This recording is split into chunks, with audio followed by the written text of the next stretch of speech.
What did you just do? Do you understand that's something you shouldn't do as a person? What? You're exaggerating. Mom, you and my sister are just as responsible. Didn't you guys even check? Ugh, I can't handle this. We're going to the hospital. I'll call a cab. Just wait. Matthew's voice was so loud it drowned out the arguing between his mother Olivia and sister Ava. Finally, I felt a little bit of relief knowing my husband was concerned for me. I was then whisked away to the hospital by cab. After receiving treatment and coming home, I was shocked to find the house in complete chaos. My name is Sarah, and I'm 28 years old. I've been married to Matthew for almost 2 years now. We built a house on a plot of land given to us by Matthew's parents, who live nearby. We spend more time with them and Matthew's sister Chloe's family, who also lives close by, than with my own parents. The relationships have been good. My friends often say they can't believe how well we all get along. My family always pesters us about wanting to see the grandkids. I'm so jealous of you, Sarah. Thankfully, they don't pressure us about kids. They respect our decisions. We all keep a good distance, you know? Oh, right. Matthew has 2 sisters, doesn't he? What's the deal with Ava, who married into that rich landowning family? Sister-in-law refers to Matthew's older and younger sisters. Both my sister-in-law Chloe and I are married and have moved out of our parents' homes. Chloe lives in a nearby town, and we often hang out as families. On the other hand, I hardly know my other sister-in-law, Ava. She rarely visits her parents' home, and the only time I met her was at my wedding. From what I've heard, Ava married into a well-known local family and is living a wealthy life.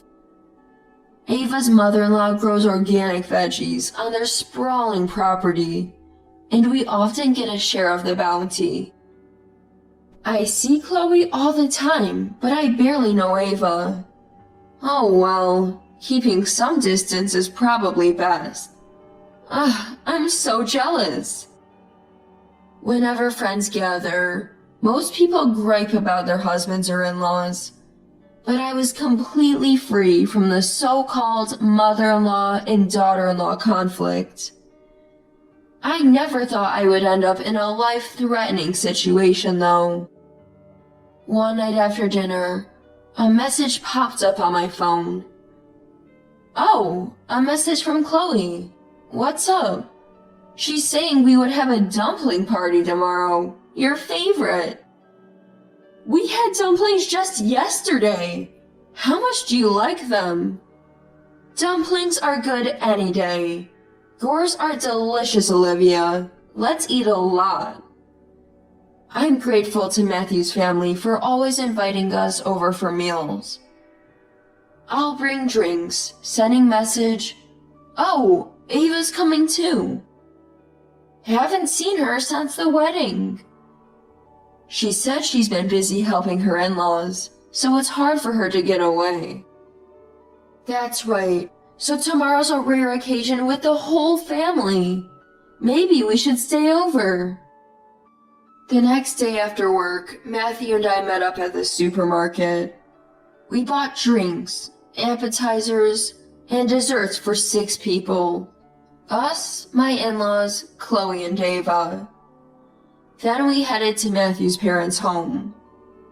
Hello! Wow! I can smell the chives from the doorway. Come on in! Come on in! Truth be told, dumplings are Olivia's specialty. I've had many different kinds, and I've always been proud of her culinary skills. Chloe, we brought drinks. Long time no see, Ava. Wow, thanks. Ava, could you bring out some ice and glasses? Sure. Thank you for prepping. Chloe and Ava, I'll help out. Olivia and Chloe were on dumpling duty, while Ava took care of frying. Honestly, there wasn't much left for me to do. Ava's family gave us lots of fresh veggies. Today's all about vegetables. The dumplings have a lot of chives, Sarah's favorite. Sit down, both of you. Let's toast. While I was pouring the drinks, Ava quietly finished frying the dumplings. Then he handed me the baked goods, saying he could do it later. And here you go. Thanks, let's eat. Wow, that's a lot of chives. Huh? I can't taste the chives at all. I kept chewing, but the garlic chives had no flavor. So I took a look at what was in my plate, and sure enough, something that looks like chives was there. I wondered and kept eating. Is this a different kind of chive or something? This chive is really mild, huh? No way, it's super strong. Really? I put a lot in there. Maybe you're numb to it because you've had too much chive dumplings? It was Olivia who clapped my hand. I looked up at Olivia, puzzled and scared. She looked back at me, her face white as a sheet, trembling, and said, "Don't eat another bite. Spit it out now. Matthew, you too." Although we stopped eating, it was too late for the bites we'd already swallowed. Olivia's urgency even sobered up a tipsy Brian. What the heck is going on? Olivia, what happened? I already swallowed. Ignoring me, Olivia picked up the dumplings from the floor, compared them, and murmured something meaningful. No way!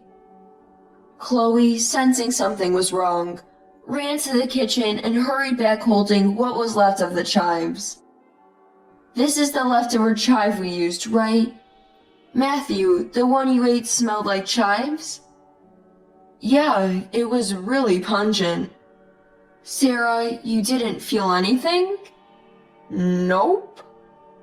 Turns out this isn't a chive. It's poisonous daffodil. Sarah, how are you feeling? Didn't you check when you made it? I did. There's no way I'd confuse odorless daffodils with chives. I checked the ingredients too. These are the leftover chives, no doubt about it.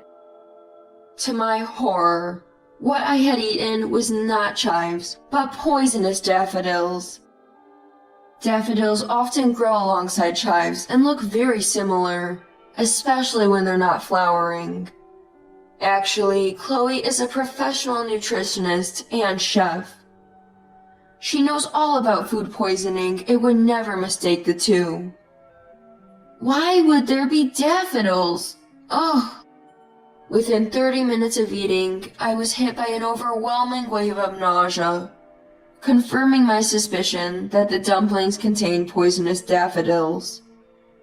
Call a cab to the hospital. We hailed a cab and headed for the hospital, thinking that Matthew may have also consumed the poisonous dumplings. While I kept vomiting, Matthew showed no symptoms. Could we have eaten the same thing and only I got sick? After explaining our symptoms at the emergency room, I was immediately seen by a doctor. Fortunately, because I hadn't consumed much, anti-nausea medication quickly alleviated my symptoms. Matthew was examined as well, just in case, but he was fine. Sure enough, I was the only one who had eaten the dumplings filled with poisonous daffodils. I had the regular chives in mine. Why was Sarah's different? I don't want to think about it, But it had to be tampered with when it was made, right? Exhausted in the taxi ride back, I was thinking the same thing. Could someone in the family have done it on purpose? Upon returning to my husband's family home from the hospital, we heard Ava furiously berating Chloe. "You murderer!" Startled by her shocking words, we turned towards each other and rushed to the living room. Ava was accusing Chloe. "Admit it, you swished them on purpose. There's no way a nutritionist like Chloe would confuse chives with daffodils. You almost killed someone." "Hey, don't go spreading rumors. Mom and I double-checked, and even you said the chives smell strong when we were wrapping them." "What? So you're shifting the blame? Then Mom is equally guilty. I can't even go outside anymore, knowing my family are murderers." "Whoa there! You're accusing us without checking your facts. Do you even hear yourself?" The more I think about it, Chloe seems most suspicious. Mom warned Sarah not to eat the dumplings. Now what? Do I have to report this? "Ava, you can't accuse people without proof." "I'm telling you, Chloe is innocent. What's your game, accusing people like this? It's beyond bullying." Ava's face turned red. She was visibly furious. But it seems like Ava wasn't defending me. She was desperate to prove Chloe was guilty. "Ava, calm down." "Yeah, Sarah and others returned safely. Why are you blaming us?" "Oh, so you're covering it up just because Sarah is fine?" "Ava, you're being weird. Sure, Chloe and I made the dumplings, but who was in charge of cooking? Sarah, which ones did you choose to eat?" Well, while Brian and Matthew were toasting, I had what Ava served me." "Who took on the role of cooking because they weren't good at wrapping? That was you, Ava, wasn't it?" "Come to think of it, you gave Sarah the dumplings from the plate, not the hot griddle, right?" "Yeah, I'm not good with hot food, so I tried to eat the one in front of Sarah that had cooled down a bit." "Ava, you stopped me, saying it was for Sarah. Was there a reason for that?" Everyone, now sober and composed, started to recall Ava's suspicious behavior. I had eaten dumplings that weren't fresh off the griddle. With the tables turned, Ava broke down in tears when everyone confronted her. "What's wrong with all of you? Making me the bad guy? Sarah and Chloe, you both get to be happy, and it's not fair." "What are you talking about? Explain yourself." Turns out the bulk of vegetables used in this dumpling party were passed from Ava's mother-in-law to Ava. Ava and her mother-in-law were always at odds. Though they didn't live together, mother-in-law would drop by unannounced almost every day, dishing out snide comments and blatant harassment. One day, just like clockwork, mother-in-law showed up early in the morning and handed Ava a muddy cardboard box. Ava noticed it was filled with soil-covered veggies, and also daffodils, causing her alarm. "My husband's always busy, never home, and no one's helping me. I'm struggling every day, while Chloe and Sarah live without any problems. It's unfair." I was speechless as a teary-eyed Ava painted herself as the victim.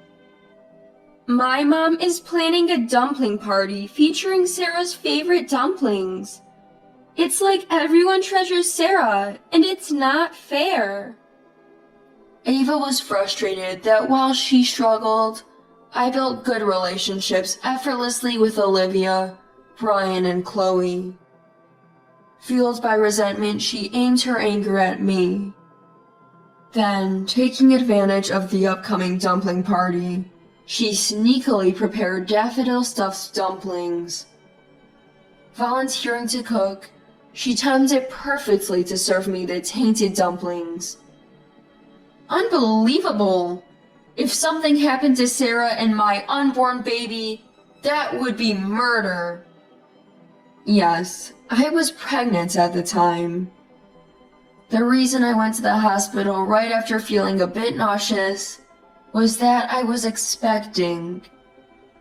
I didn't know you were pregnant. If you only felt a bit nauseous, you won't miscarry.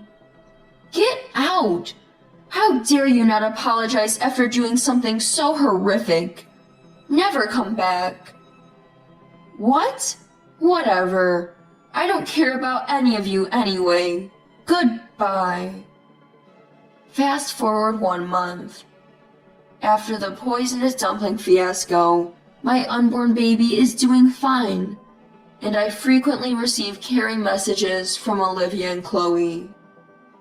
As for Ava, her husband was livid after confirming she had intentionally served the poisoned dumplings.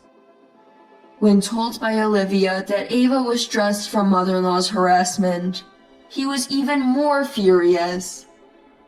Ava's husband, who learned from Olivia that Ava was stressed from harassment by her mother-in-law, was apparently even more infuriated. According to Ava, the claims that her mother-in-law bullies her and that her husband doesn't protect her are just lies she makes up to play the victim. In reality, they seem to maintain a reasonable distance from each other. In other words, Ava's actions were solely driven by her disliking me. Ava had been spinning lies to her mom friends and other acquaintances to suit her own agenda. When faced with divorce, she had no one to turn to and ended up moving back to her parents' house alone. Brian, appalled by Ava's inexcusable behavior and lack of apology, kicked her out at least once. However, Olivia brought her back home due to concerns about leaving someone who could serve poisoned food to others unchecked.